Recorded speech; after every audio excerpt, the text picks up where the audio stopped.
afternoon, and thank you for joining us today. Will, thank you for having us. Always exciting to be at Video News. We've got a great panel today.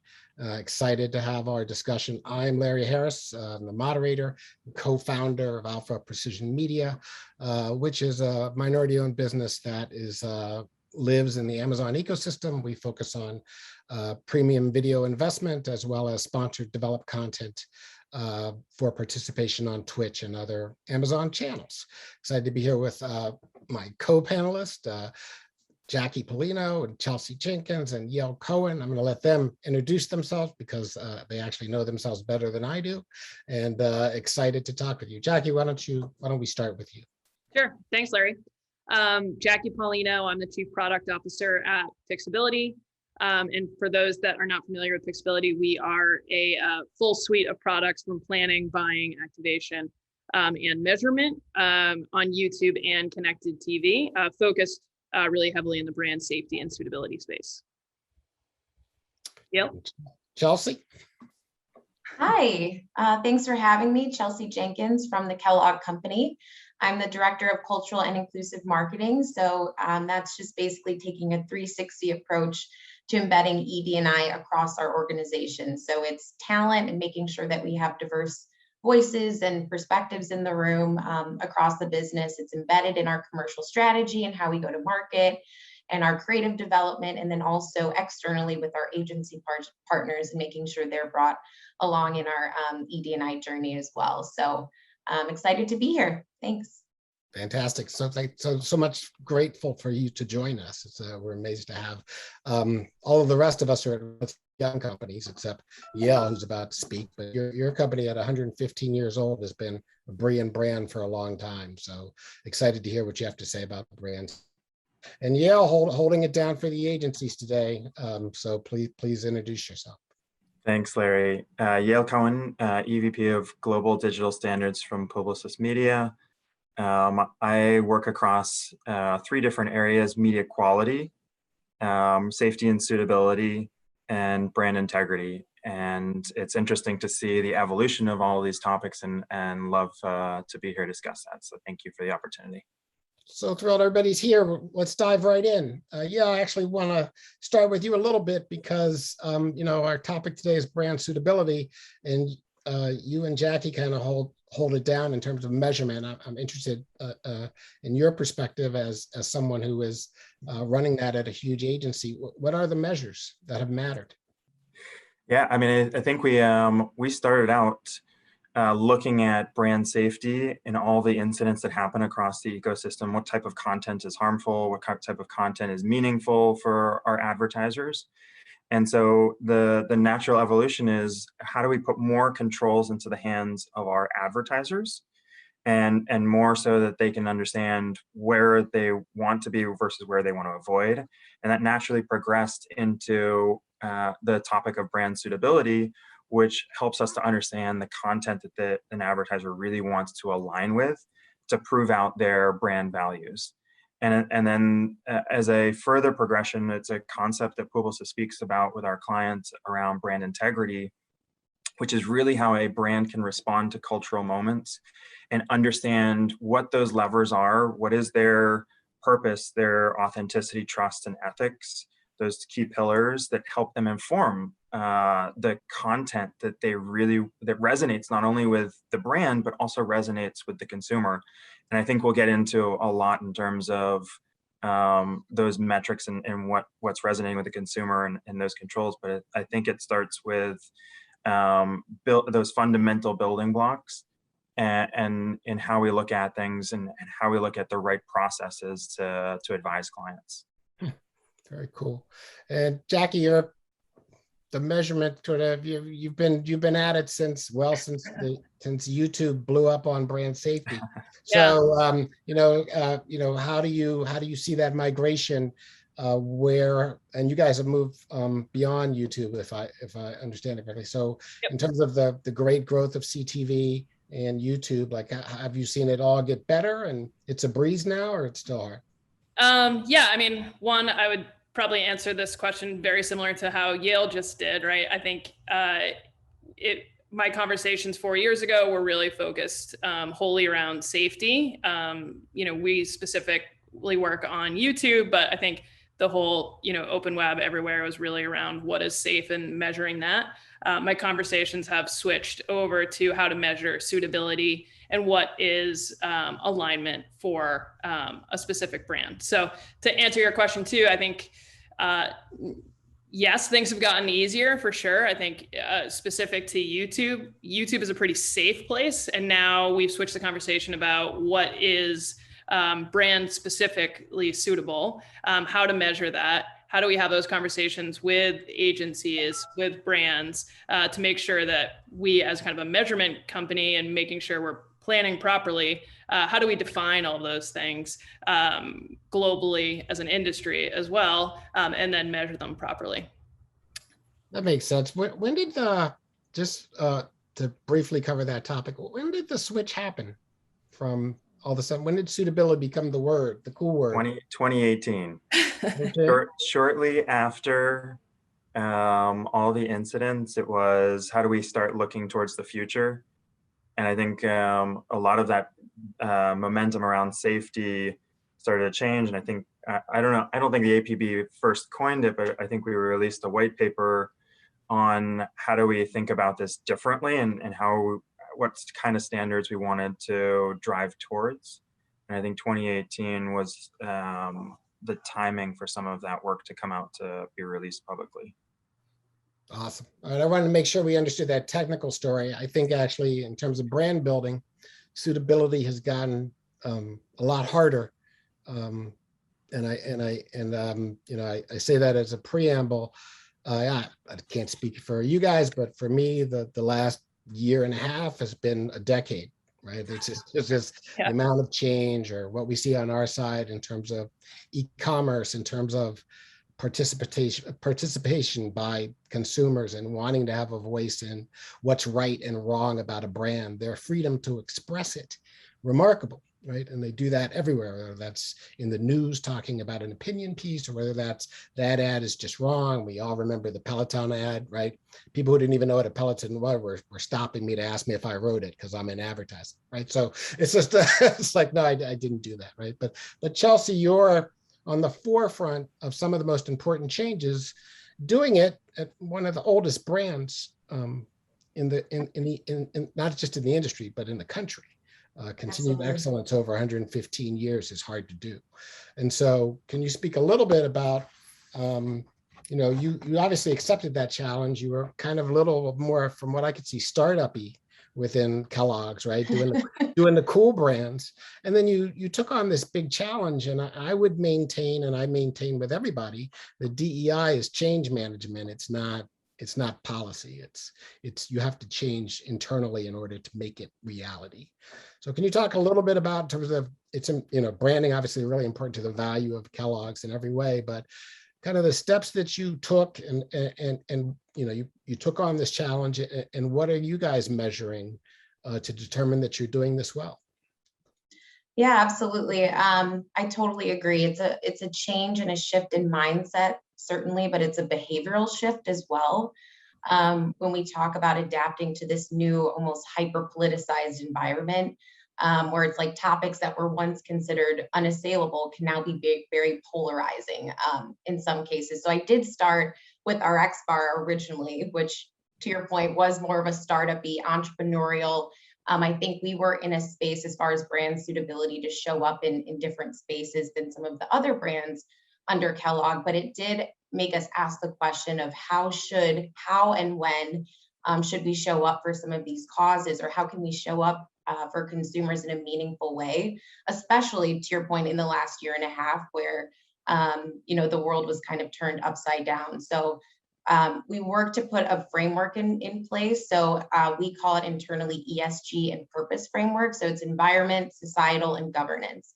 And so knowing that consumers and shoppers, they want to buy from brands and connect with brands that show up in these spaces in a meaningful way, a way that connects with them personally.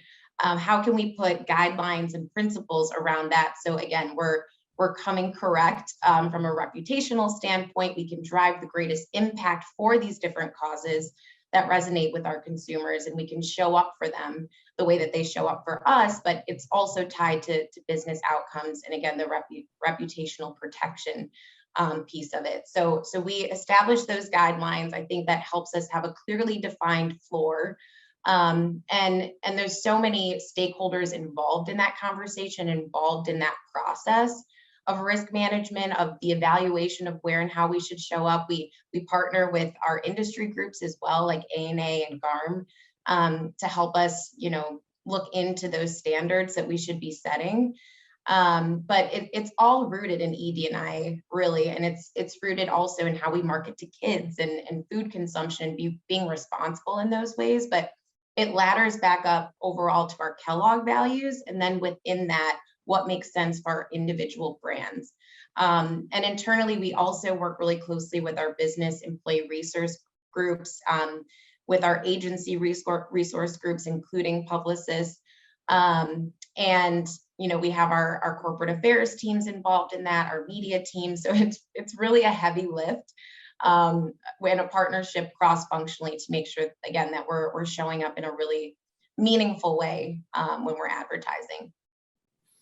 Now, I've never achieved anything like that, even remotely, without an executive sponsor. Like, who actually says, yeah, we're doing this? Who is that person? Like, there has to be that person, otherwise that it's just a dream. And it's not just one person for Kellogg's. And internally, I think we all as individuals are working on building our empathy, our multicultural proficiency, our understanding of societal needs and norms and causes. So I don't think it ultimately lands with one person. I mentioned it's a cross-functional collaboration, so that we are considering from all sides, all perspectives. It's not something that's subjective anymore. It's something that's really rooted in our brand values. So it's not one person, it's actually input from a few. And then an evaluation, from the brand teams as well, ultimately of does this make sense for our brand and what the brand stands for, so that they're showing up in an authentic way. Very cool. Yeah, I don't want to put you on the spot, but you guys have some of the biggest brands on the planet. Verizon, Verizon represents all the time. And, Kellogg's stepping it up, Chelsea here in person to testify to that. Do you feel the agency world when I was in the agency world, we were called brand stewards. As brand stewards, the agency's starting to step to that change? I mean, when Chelsea talks about more of the business transformation, how many people it takes to have buy-in, I agree. It doesn't take just one person saying top down, this is what you need to do. It's understanding not only from an analytical perspective, what does your consumer want? And understanding what positions you want to take as a company and as an organization internally as well as externally. So I think it's an interesting balance, because you don't want to become inauthentic to your consumer where you're not living those values, and identifying this for clients or making sure that they're adhering to those types of processes and decision trees is a really it takes an army. And I think from an agency perspective, it's building out the right framework. So our brand integrity framework helps to understand some of those pieces of the puzzle. But that also helps us to feed back into our safety, suitability, our diverse investments, and across the entire portfolio. So it's interesting to hear, especially on the brand side, all the different efforts, because it also takes on the agency side so many different things to also look internally within us, what pro bono efforts we have, what efforts we have to support our internal employees, how we hire employees, how we think about diverse voices to work with from a influencer perspective. So all of these things go into our thought process, not only to just help the ecosystem become better, but also to just create transformation from the ground up. And what we're seeing, especially that helps us to drive that, isn't necessarily someone saying from the top down. It's us showing some of the analytics that say consumers, 60% of consumers are now starting to buy based off of their beliefs. And so they're seeing that as a critical movement that continues to increase over time. And the ability for a brand to build trust over time is a very, very challenging thing, but the ability for a brand to lose that trust is a really easy thing. And so Yes, indeed, yeah. we've always advocated for what is the long-term process planning cycle and business transformation that a brand and even the agency can do to help make sure that we're meeting the consumer expectations. So it sounds Yeah. like you both agree that that's mission critical to brand building in this time. It's not like a hobby. Yeah, I definitely want to give Publicis credit on this too, because it has been such an agency partnership from the client perspective. I mean, Publicis has been involved internally in so many of our ED&I trainings that we've had, you know, even down to like our review process within our KPIs, we now include ED&I as a consideration as it relates to, you know, media planning, creative planning. So it has to truly be the entire ecosystem that makes this change. Otherwise, it's not always realized. So I definitely appreciate our agency partners coming along with us on the journey and internally, you know, making adjustments within it is a journey. Agencies. It's a journey for sure. Slightly different question, but akin to it and really around measurement. And for anybody, is there a way as you're building your brand and placing your media, is there such a thing as cultural relevance that's measurable? Yeah. I think if you think sorry. No, seriously, is it measurable? About, is it just like, where you're investing your media dollars, there's definitely places where you have to meet issues head on, or if you're avoiding certain types of areas, there's unintended consequences if you're blocking certain types of content, etc. So I think from a metrics perspective, it's easy to see. Like, yeah, you definitely have to put a planning and analytical lens on your investment from a DE&I perspective to help vet that.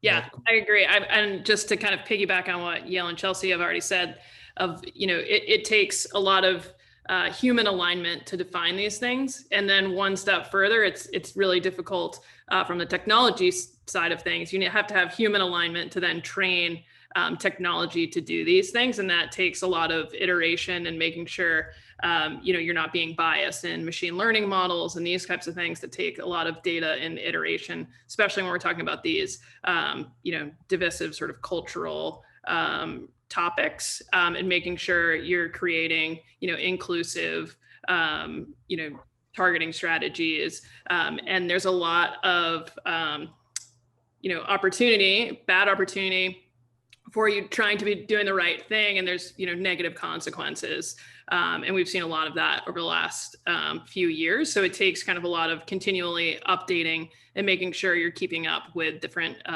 things to make sure your technology is, you know, doing what a human would expect it to do.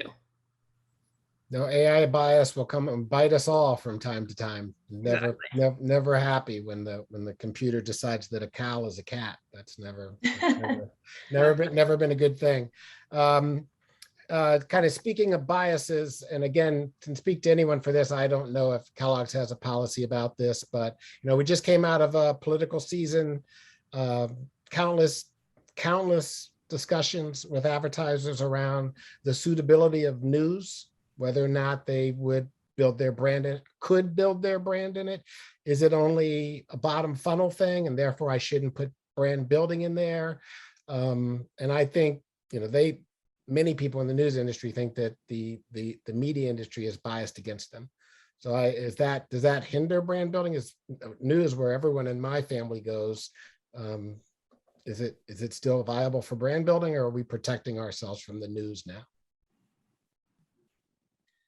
Yeah, I can speak for Kellogg. This is a space that we're reevaluating as you know, the climate changes, and also knowing that we have such a priority of reaching our diverse audiences, and we're really trying to put people at the heart of our brand building. So we're looking at diverse owned media partners and Black owned media partners, and a lot of our content and those outlets are within the news space. And we don't want to miss out on reaching those diverse consumers just because, you know, we have brand safety guidelines or suitability guidelines that say, you know, checking this box, we can't show up in news. There's nuances within that. And so we have to reevaluate that, knowing that we want to be supportive of our Black-owned suppliers and also help our reach and delivery to diverse audiences. So. And Jackie, I mean, you guys target everything. Yeah, I have. What do you block? What do you block, Jackie? That's up. Well, I mean, an easy example is, you know, fake news. I think is a good example of things, something that would be blocked, right? But I think it's really important to support, you know, news channels, news outlets, and I think we can all agree that news is brand safe. And there are times when it might not be suitable for specific advertisers. So I think this is part of that shift, right? If I'm advertising for a children's brand, maybe it doesn't make sense to be in live breaking news, just from a targeting perspective, right? My consumers might not be there or might not be in the right mindset. But I think it's really important to support news channels personally. And what we do is we have a verified list of news channels, and we make it a suitability conversation with the brands and agencies that we work with. Yale, from the world's biggest media buyer, you guys blocking a lot of news? What you doing? From a Publicis perspective, not only do we believe in the value of news, and I would agree with Jackie that trusted news sources are brand safe. But if you see like how a consumer gets their information, how they create their own decisions for what their views are on societal issues, that sort of lean in aspect of when they consume news is the same as when they're on social media and they see comments from their, you know, peers, from their friends, and issues that they want to take part in. So you see that same type of lean in experience in news. And so that's part of the reason why we're naturally and organically just optimizing into and spending more within news ecosystem. That's across multitude of areas, not just digital, that's across everything as our news continues to be a priority for clients. I will say also that some of our research, I think back in 2019, we did research saying that news was safe with trusted news partners that exclude things like misinformation, but it was 90% suitable. And that was within even hard news areas. And so that's a really meaningful stat for us to share and to understand how do we get better at identifying what that 90% is for a brand, because every brand is going to have a unique placement. And I think in every vertical, yeah. I think the IAB 3.0 taxonomy, now you can have even more granular level within news that allows you to invest more into those spaces. We also just released a new stat that for Publicis clients, we were able to optimize towards 97% suitability. And that's because we're able to now identify more granular the areas for certain clients that they want to align with. So within news, they don't have to be within every single piece of a news vertical. They can pick and choose based on the taxonomy. And that helps some of our advertisers align with news in a suitable way for themselves. And that helps us to get to that additional delta to increase suitability for clients. And that helps to have an easier conversation that not only there is more granular taxonomy, but the technologies to help are getting so much better that it's an easier decision to become more responsible with some of their investments. I think this goes back to what we were talking about of like what's next after suitability. I think not that we're going to necessarily coin the next thing on this panel. Maybe we will. But I think like what Yale was describing is almost like a sentiment, right? A sentiment analysis of where you want to run. What kind of, mood is the consumer in? And when you start to get really detailed like this, I think it starts to be kind of a targeting conversation. It's one step past suitability to me, but I think that stuff's really interesting. And obviously you need some really smart technology to help kind of analyze those all those different factors and make sure you're kind of hitting it's suitable plus the next generation. Well, we'll increase contextual, right? Very different the way we watch our big screen TV at home than we watch the same video on our phone on the Long Island Railroad versus what we're watching in our office on a laptop. So it's a different, there's a whole complexity going to right ad, right time across devices, and we're moving towards that. 5G will accelerate that, but I think part of our issue, and and I think it's a tough one. We don't have any creatives here. We spared them today, but how do we tell better stories faster, right? You only have to sit with my kids to see how quickly they consume, how central alerts are to what they consume, and the fact that they're never going to watch TV with me unless it's the Super Bowl, right? They're just not. They're like, TV, Dad, that's so cool. And then they're not watching it. They'd rather watch the Knicks game in their room on their iPad than watch commercials, right? So there's in that challenge. I think one of the biggest issues to talk about in terms of brand building in the future is relevance. Right, is to the degree that you were talking about, Jackie. Like there's complexity to relevance that we've just started to touch on, and I think one of the things that's going to make that difficult, in my experience, for brand building, is that things are still a little siloed. Now they may have perfected with Kellogg and Publicis that they're all one big happy family, but we're still in a little bit of a factory mode where we do the creative and then we hand off. Are we getting towards more of the punctuated collaboration that we need to go to Jackie's point of having more messaging that the AI can then deliver? Yeah, absolutely. I think, we talk about the when and how we may be reaching consumers with our advertisement, but so much of it is the what, and making sure that the content and creative really does resonate with our consumers. And we have to have and invest in a deep understanding of our priority segments. And so that is rooted in insights, certainly. So at Kellogg's, we're building a framework of insights, general population and multicultural, certainly, so that we can make sure that we're leading the creative process with insights. We're understanding who we're trying to talk to, what are their behaviors, motivations, barriers, what causes are important to them, that we can show up with purpose-driven marketing. So having that depth of understanding first and foremost helps drive the messaging, helps drive the resonance. So the causes really matter in a measurable manner, like the causes you support. Have you found they really matter in a measurable manner?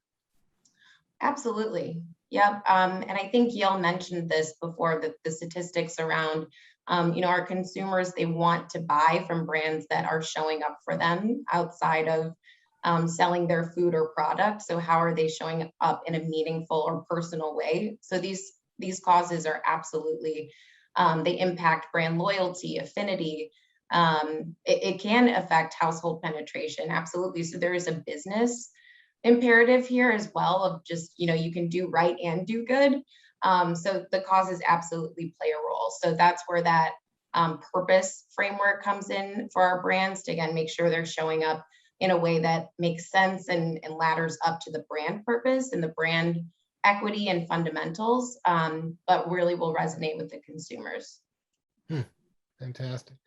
And the SIM testing from A&A helps with that too. That's the cultural impact testing that we have, where we submit all of our ads and get feedback on, does this truly resonate with our African-American consumers, Hispanic consumers, LGBTQ, so on and so forth. And we can see, what areas we need to lean in more and what areas we need to go back to insights or focus groups to get a deeper understanding of what within the creative, within the messaging is going to pull them through. That's cool. That's really cool. I mean, you're a huge CPG company, so people assume you're drowning in data. Are you drowning in data? I wouldn't say drowning, but I mean, we are very insights led and insights driven, even from, you asked about measurement and how this drives the business. So we use a framework called PETA, and it's population, incidence, total, and audience amount. Basically, it's a framework or a tool that we can identify what is the sales lift or the opportunity with a certain segment. If we were to lean in across what we call our integrated connections process, which is our media planning, our experience planning, what is the size of prize if we were to move forward with an activation for a specific consumer? So within that insights, Nielsen data, it is all, at the root of finding out the opportunity. And then we have the consumer insights, certainly, to understand who we're speaking to. Well, Chelsea, I just want to speak for the other panelists as the person holding it down for brands today. You actually make it sound exciting to work for a brand. So kudos. Kudos. I'm excited. Yeah. I can't, when my kid sees this video, he's going to be like, cereal's interesting. So I think that'll be a great thing. We're winding down to the end. I want to ask everyone actually a pretty personal question. Might take a second to think about it, but when you look at yourself in your position in your company, where do you see yourself and your company in 3 to 5 years? What will you have done to make brand building better, to make the industry better, to achieve greater results for yourself and your customers? And I'll start with Jackie because you nodded your head, so that's how that works. Yeah, no, I can start with that. I mean, so, I'm in a lucky position to influence our product roadmap and the things that we build at Pixability. And to me, what's important is where our dollars flow, and flowing those dollars in the right places. So making sure that on YouTube, we're supporting the right creators, making sure that we're not marginalizing any groups, and that we're lifting up, different types of creators that we believe in. And same thing on connected TV.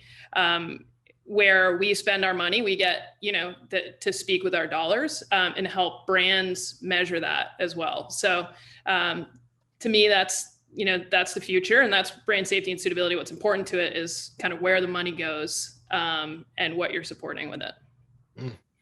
And speaking of spending the money, we'll go over to Yale. You've got, an impossible global title, which I think you do with excellence. So I'm intrigued to see when I meet you 3 to 5 years from now, and you're at the top seat, like how will that have gone for you? I think I have a fortunate company that we've always believed in a lot of the business transformation. Even before I got to Publicis over a decade ago, the spirit of like viva la différence, and that how that carries throughout our entire organization, from all the resource groups to all of the efforts for our employees to the efforts for our advertisers. I mean, it just continues to flow. So it's a natural, or it's an easy way for us to continue that momentum. I always see for myself, that idea of like brand integrity. I think that will continue to have the forefront in advertisers and our agencies' mindset. Because I think it fits within, like, how does DE&I fit into like how to build more trust with the consumer? How does sustainability help to fit within that for consumers?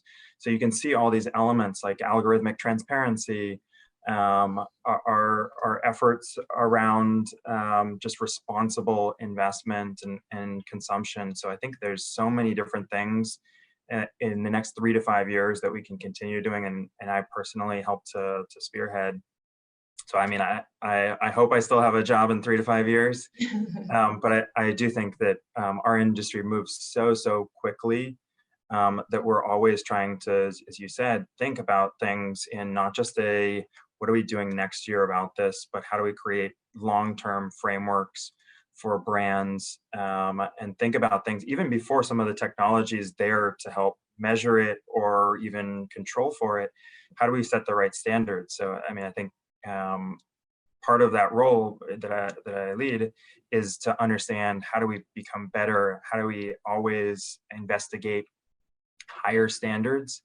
And that's a daunting but so exciting task for me. So I am always motivated and passionate about it. Love that. That's great. Chelsea, brand building, last word has to go to the brand builder. And, I'm curious, you've had a spectacular career. So 3 to 5 years from now, you'll be doing something completely different. But how do you see that all evolving?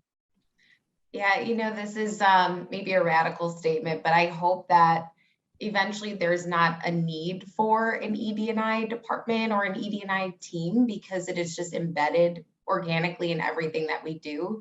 And we are considering, diverse audiences in an equitable and inclusive way, just in the way that we do business. And that's what we're all working towards as an industry and as an ecosystem. So, but not to completely work myself out of a job, but that's really my vision.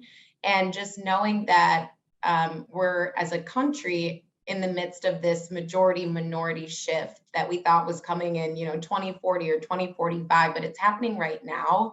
And so inclusivity is an imperative part of business and brand building. So for me, my personal mantra is for the highest good of all. So I hope whatever role I'm in, it will be for the betterment of others. And I think it is such a privilege to be in this seat, to work in within these brands, and to ensure that our consumers are seeing themselves in our work, in our creative, in our foods, in the innovations that we have. They can see themselves and truly feel seen in an authentic way, that we did the work to understand who they are and in the way that they want to be talked to and reached.